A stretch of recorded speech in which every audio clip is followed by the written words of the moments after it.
Leader అంటే lead చేసేవాడని అర్థం. పార్టీని కష్టనష్టాల్లో, మంచి రోజుల్లో, చెడ్డ రోజుల్లో నడిపిస్తూ విశ్వాసం కలిగించేవాడే లీడర్. ఓడిపోయాం కదా అని చేతులు ముడుచుకొని కూర్చునేవాడు లీడర్ ఎప్పుడూ కాలేడు. వైసీపీ అధినేత జగన్మోహన్ రెడ్డి మాత్రం అందుకు డిఫరెంట్. ఓడిపోయినా సరే గెలిచిన పార్టీ లీడర్ కంటే ఆయన ఎక్కువగా పనిచేస్తున్నారు.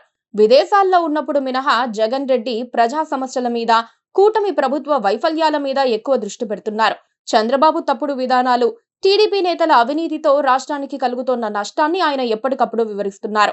తాము అధికారంలోకి వచ్చిందే తడవుగా దిద్దుబాటు చర్యలను ఎలా చేపడతామో అందరికీ అర్థమయ్యేట్టు చెబుతున్నారు. అయితే జగన్ అంతగా కష్టపడుతూ ఉంటే వైసీపీ శ్రేణుల్లో ఒకరిద్దరు మినహా ఎవ్వరూ ఆయన చర్యలకు ఊతమిచ్చే ప్రయత్నాలు చేయటం లేదన్న ఆరోపణలు వినిపిస్తున్నాయి.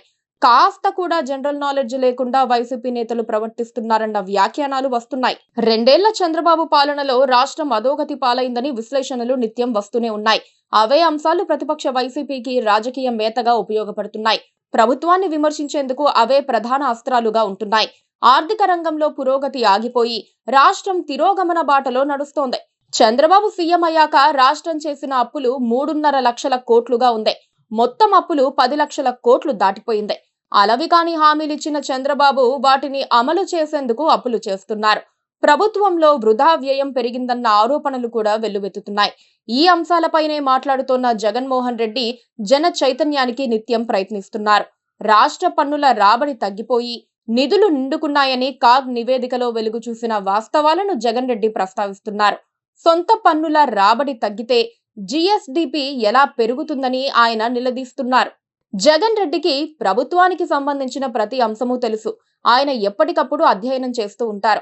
అందుకే విమర్శల వేడి వాడి ఎక్కువగా ఉంటుంది. ఆయన్ను అనుసరించడంలో మాత్రం వైసీపీ నేతలు చాలా వెనకబడిపోయి ఉన్నారు. పేర్ని నాని, సజ్జల లాంటి ఒకరిద్దరు తప్పితే మిగతా వారెవ్వరూ సమస్యలను పట్టించుకున్న దాఖలాలు కనిపించటం లేదు. ఇప్పుడే తొందరేముంది, ఇంకా 3 సంవత్సరాల టైం ఉంది కదా అన్నట్లుగా వాళ్ళు ఉదాసీనంగా వ్యవహరిస్తున్నారు. ఎవరికి వారు మీడియా ముందుకు వచ్చి ప్రభుత్వాన్ని ఎండగడితే ప్రజల్లో పార్టీకి ఇమేజ్ వస్తుందన్న ఆలోచన కూడా వారిలో రావటం లేదు. తమ నాలెడ్జ్ ను అప్డేట్ చేసుకునేందుకు వాళ్ళు ఎలాంటి ప్రయత్నాలు చేస్తున్న దాఖలాలు కనిపించడం లేదు. చాలా మంది దగ్గర రాష్ట్ర సమస్యలకు సంబంధించిన సమగ్ర సమాచారం కూడా లేదనిపిస్తోంది. ఈ సంగతులన్నీ జగన్ రెడ్డికి ఇప్పుడిప్పుడే అర్థమవుతున్నాయి. జిల్లాల వారీగా నేతల తీరును ఆయన సమీక్షిస్తున్నారు. ఎవరు ఉదాసీనంగా ఉంటున్నారో వారి పట్ల కఠినంగా వ్యవహరించాలని జగన్ రెడ్డి భావిస్తున్నారు.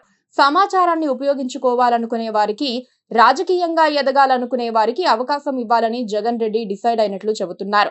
ఎందుకంటే జగన్ రెడ్డి ఎంత ప్రయత్నించినా కింది స్థాయిలో పార్టీ నేతలు ఆసక్తి చూపకపోతే ఇబ్బందులు తప్పవని జగన్ రెడ్డికి కూడా తెలుసు.